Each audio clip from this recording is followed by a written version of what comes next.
ସବୁ ଜିନିଷ ଆଣିଛୁ ନା କିଛି ଛାଡ଼ି ଦେଇଛୁ? ହଁ ସବୁ ଆଣିଛି ଆପଣ ଯେ ଯାଉଛନ୍ତି ଆପଣ ଚେକ୍ କରିବେ ସବୁ ଜିନିଷ ଆଣିଛୁ ତ? ଆଣିଛୁ କିଛି ନାହିଁ ଘରେ ଯା ଏଥିରେ 5 ଲକ୍ଷ ଟଙ୍କା ଅଛି ଯଦି ସନ୍ଦେହ ହଉଛି ତୁ ଗଣିପାରିବୁ ଏ ନା ଗଣିବା ଦରକାର ନାହିଁ ତୁ ତ ଜାଣିଛୁ ବାପା ମୁଁ ହଉଛି ଘାଣ୍ଟ ମହାନ୍ତି ଘଣ୍ଟା ଘଣ୍ଟାରେ ମୋର ଜମା ଭୁଲ ନୁହନ୍ତି ଶୁଣୁ ଯେତେ ଶୀଘ୍ର ପାରୁଛୁ ଏଠି ଆମେ ପଳେଇଯିବା ସାଙ୍ଗ ହେଇକି ଆସିଥିଲେ ଅଲଗା ଅଲଗା ଯିବା ତୁ ତ ଭୁଲ ପଳା ମୁଁ ଯାଉଛି ମାରୁକୁ ଠିକଣା ଜାଗାରେ ପହଞ୍ଚିବାକୁ କିରେ ଭୋଳା ବାବାଙ୍କ ମନ୍ଦିର ଜିନିଷ ଯଦି ଆମେ ଧରା ପଡ଼ିଯିବା ଏ ଗାଁ ଲୋକ ଭୋଳା ବାବାଙ୍କୁ ଯେତିକି ଭଲ ପାଆନ୍ତି ପୋଷ୍ଟମର୍ଟମ ପାଇଁ ଆମର ହାଡ଼ ଥିବ କିନ୍ତୁ ମାଉଁସ ନଥିବ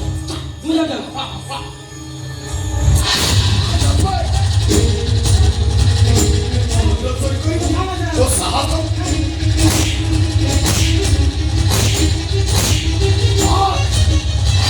साहब भोला बाबा मंदिर चोरी कर भाई रामचंदा कौन भाग भाई ए भद्रलोक सियार तो कोना पता उड़ा करछु भाई हां विलियन वाला काम करछु कमरिया वाला एक्टिंग करछु मानिया पुरा तू पाद धरले देन मु का को पकेई की चालाकी में तू बोलू तो बोल अब मुहट ए हम तो देखले मु जानी तू किए अच्छा कहले देखी मु किए सीधा सीधा कहले विषय वस्तु आलोचना कर नहीं विषय वस्तु कोन जानि सबु विषय वस्तु आज की 5 वर्ष तले आज की 5 वर्ष तले मनसूर मिया बाड़ी नो बाउस चोरी करी धरा पड़ी ता गुहा सता कथा जी तम तो सी अच्छा आउ गोटे वाक्य कहलो आउ गोटे वाक्य ना परसेरा पान दकान सिगारेट चॉकलेट गुटका एसो चोरी कर 1000 टा जरूर देती तम तो सी केबे 8 वर्ष तले आउ कोई आउ किछि जानना सत्य की रहि जाई वाह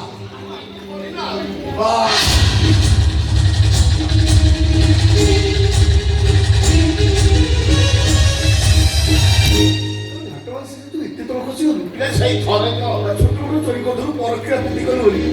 ଥାନାରେ ପଶିଲୁ ଇରେ ସେଇ ଥରେ ଘରେ କରବେ ଡାଲମାରେ ଗାଁକୁ ଲୋକମାନଙ୍କୁ ଡାକିବା ପାଇଁ ସେ ଆସୁଥବ ଡାଲମା ଭାଙ୍ଗିଦେବି ବାବା ଆର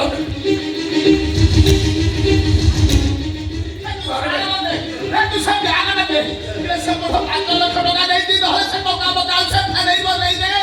ଅସମ୍ଭବ ବ୍ୟାଗ ତ ଦେବିନି ଏ ତତେ ମୋର ଆଡ ତୁ ସେ ବ୍ୟାଗ ନେବେ ଇରେ ନହେଲେ ତୋର ଆଡ ତୁ ସେ ବ୍ୟାଗ ନେବେ আমি জিবি পছে ব্যাগ তো দেবিনি ହେଲା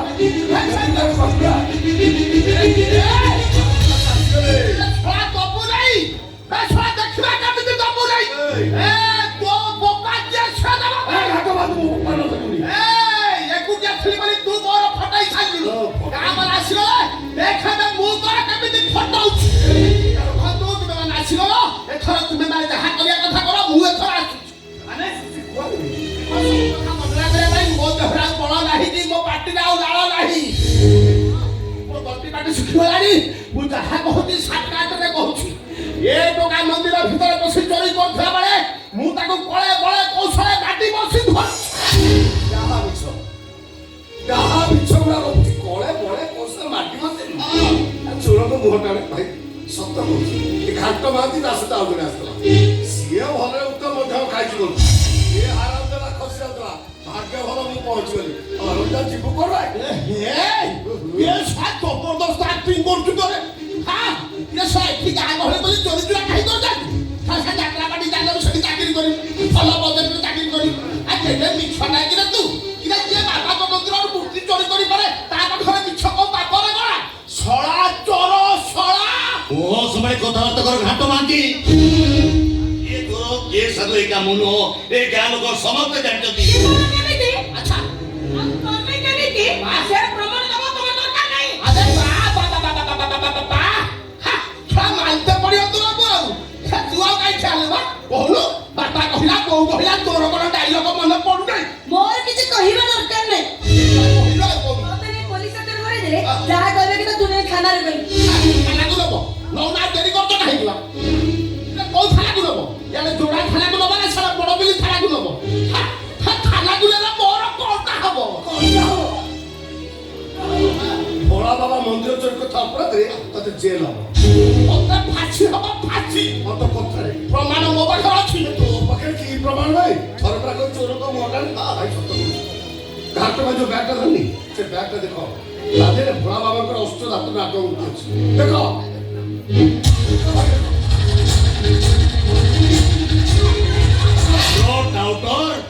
ଏଇଟା ସାଧାରଣ ଚୋର ନୁହଁ, ଏଇଟା ଗୋଟେ ସନ୍ତ୍ରାସବାଦୀ। ମୁଁ ସନ୍ତ୍ରାସବାଦୀ ଆଉ ତୁମ ପୁଅ ଯେ ସନ୍ତ୍ରାସବାଦୀ ମାନଙ୍କ ଲକ୍ଷ ଲକ୍ଷ ଟଙ୍କା ଆଣି ମନ୍ଦିର ଲୁଟ କରୁଛି, ମନ୍ଦିରର ପୁରୁଣା ମୂର୍ତ୍ତି ସବୁ ଚୋରା ଚାଲାଣ କରୁଛି। କାହିଁକି ଚୁପ କରିବେ? ମୋ ପୁଅ କଣ ଆମେ ଜାଣିଛୁ ଆଉ ଏ ଗାଁ ବାଲା ଜାଣିଛନ୍ତି, ତମେ କଣ କହିବ? କିଛି ଜାଣିନା ବା ଇଏ ତୁମ ପୁଅ କଣ ତୁମେ କିଛି ଜାଣିନା, ସେଇଟା ଗୋଟେ ଅକାଳ କୁଷ୍ମାଣ୍ଡୁ। ମୁଁ ଠିକ ଜାଣିଛି ତୁମ ପୁଅ କଣ, ମୁଁ ଠିକ ଶୁଣିଛି ସେ କାହା ସାଥିରେ ଗୋଟେ କଥା ହଉଥିଲା 5 ଲକ୍ଷ ଟଙ୍କା ବଦଳରେ ମନ୍ଦିରରେ ସେ କଳା କଲା ବୁଲେଇବ। ବେଳା ଭଲ ମୁଁ ଆସି ଠିକ ସମୟ ପହଞ୍ଚିଗଲି, ଏ ଚୋର ଛୁଆ ଧରା ପଡ଼ିଗଲା। 5 ଲକ୍ଷ ଟଙ୍କା? 5 ଲକ୍ଷ ଟଙ୍କା ମତେ ଲାଗୁଛି ସେ ଟଙ୍କା ୟାରି ପାଖରେ ଅଛି। ଦେଖ ଏ ବ୍ୟାଗ ବି ମୋ ପାଖରେ କିଛି ନାହିଁ। ଦେଖ ଦେଖ ଖାଲି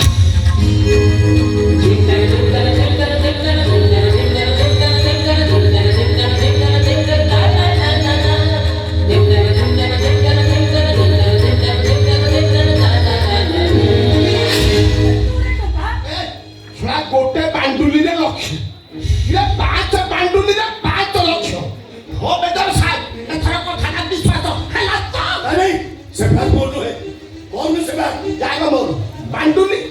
ବାଣ୍ଡୁଲି ମୋର ମୁଁ ଟଙ୍କା ଠି ଆସିଥିଲି ପାଦ କରସ୍ତ ଧାତୁ ରାଗ ପୂର୍ତ୍ତି ବାବା ପାଇଁ। ଟଙ୍କା ବଦଳରେ ବାବାଙ୍କ ନାଗ ବିକ୍ରି କରିଦେଲା। पिछो पिछो कोची ଆରେ ତୁ ଅତ ଆଣିଲୁ କୋଉଠୁ? टोका मोर में ए टोका होची घाट मांस दियासला ए टोका होची ता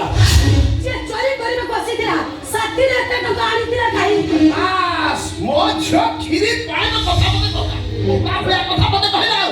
ହେ ଛୁଆ ଭୋଳା ମାର ମତେ ବଞ୍ଚେଇ ଦେଲେ ରେ, ଛୁଆ ଟଙ୍କାଟା ଥିଲା ବୋଲି ମଣିଷ ଆଜି ବଞ୍ଚିଗଲା, ନହେଲେ ଚୋର ଛୁଆ ମତେ ଫସାଇ ଦେଇଥାନ୍ତା ରେ। ଶୁଣ ମେଜର ସାହେବ, ଆମ ଗାଁରେ ଯାହା ସୁବିଧା ଅସୁବିଧା ହୁଏ ତାର ବିଚାର ତମେ କର। ତମ ପୁଅ